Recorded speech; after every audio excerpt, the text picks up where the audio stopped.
This week's videos are sponsored by ExpressVPN. More on them after the reaction, people. Citizens of the Reject Nation, it is time to watch the trailer dose for easily the most anticipated comic book movie of the year, sure to be box office behemoth number 20, Aquaman and the Lost Kingdom. John, how are you? I'm good, G. How are you? Doing well. This is Jason Momoa. Confirmed himself on The Tonight Show. His last time he's going to be playing Aquaman. Who knows what else he's going to be doing in the DC Universe afterwards? No one has a clue. Anywho, guys, leave a like on this video. Let's see what's going on in this trailer. Hi, baby boy. Talking to the fishies? You and me are different. That awkward lad. We're connected to the land and the sea. I can't wait to introduce you to all the majestic creatures on our planet. Look at him in orbs, Awesome kicking it. this world can be. Yeah, you and me. Whoa. Where's his wife? I'm gonna kill Aquaman,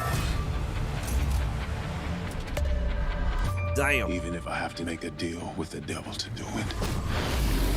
Free me from my prison. There's that James Wan I like. Work will be yours.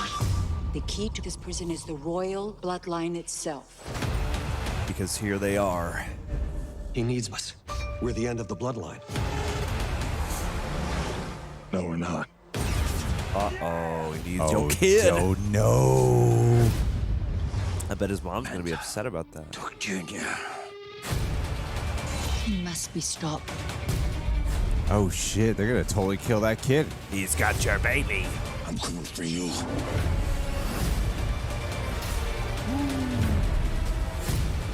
He'll destroy everything he holds dear. You want blood? Come get it! Damn, he does seem really intense in this one. Oh. Aquaman and the Lost Kingdom. Oh, shit. Dude, we gotta go for Christmas Day. Yeah. In the theaters on Christmas for Aquaman too. I'm not going to lie. I actually like that trailer more than the last one. Yeah, that was my first thought. Was this actually looks like a really cool movie? Yeah.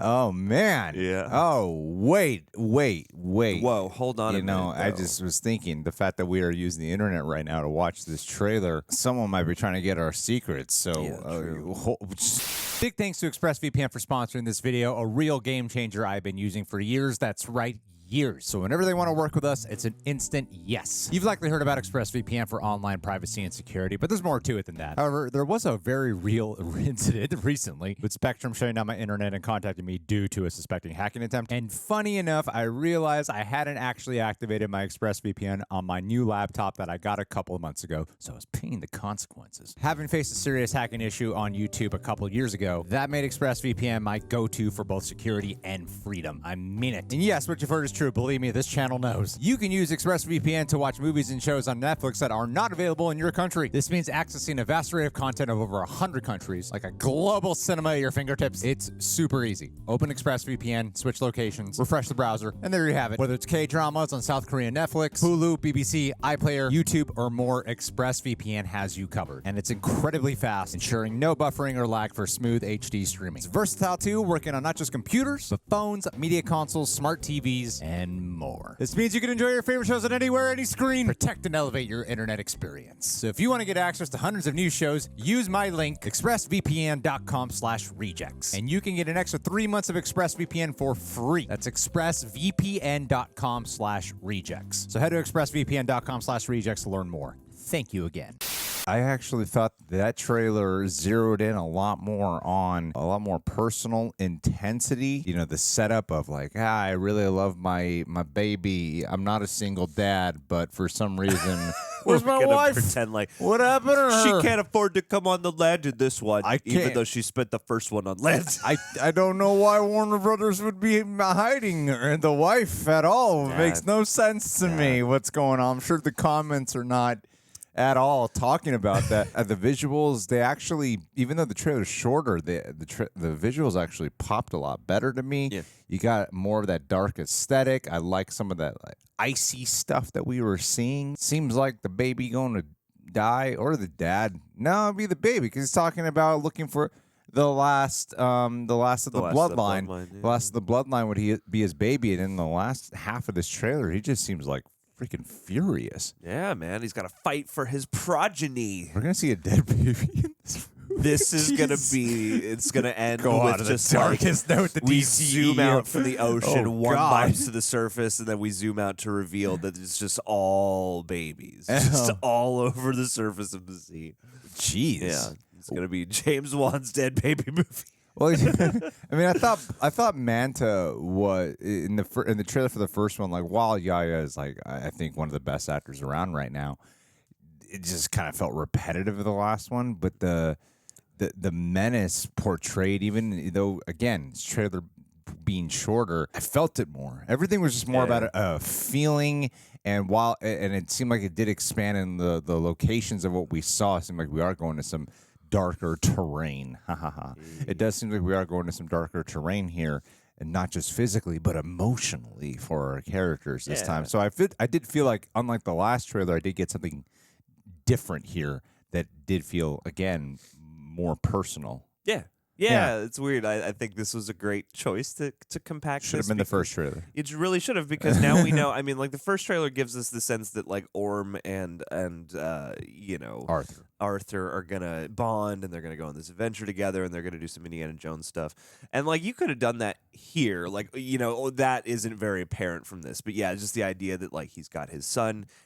It's very dear at the beginning. I love that whole thing where he's talking about like, oh, soon all these, Simba, someday all this gonna be yours.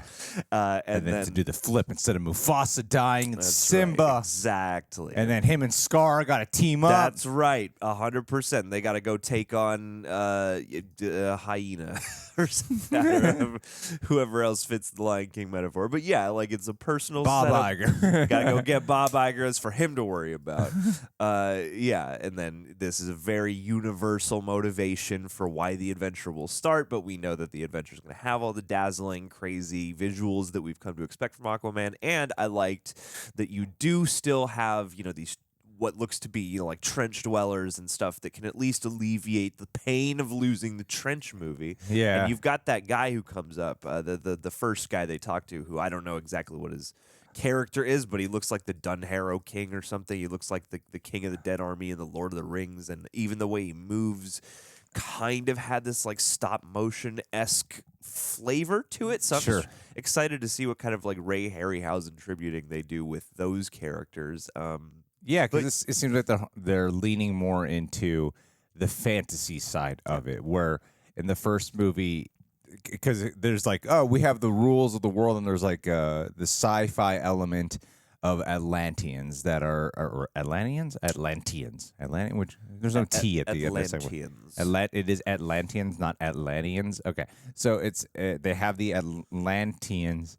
Are we sure about that? In America, we just dull out the T, sometimes so I think yeah. either one is acceptable. If I didn't bring attention to it, I think people are fine. Either saying Atlanteans or Atlanteans, basically. So Atlanteans is fine. All right, okay. So with the Atlantis kind of folks, that in the last movie, like, while they did have some of that fantastical lore that they lean into, is more of the rules of, we have Atlanteans who live underwater, they breathe underwater and stuff.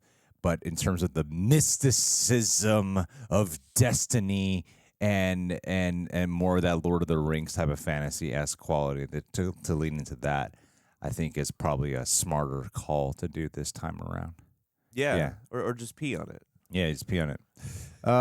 Guys, what did you think about this trailer? Did you like it? Is the dialogue working for you? Sure, it's just as cheesy as always. What are you gonna do? I mean, it's the sequel to the first one, but I like this one. This one, actually, I thought it was a much better trailer. Yeah, I was surprised by it. And they took out the one shot of Amber Heard so that we would all forget that she's even in We it. forgot. I'm sure the comments are not talking about it. Nope, never. All right, guys, we'll leave your thoughts down below. Thank you to ExpressVPN for sponsoring, and we will catch you all very, very soon.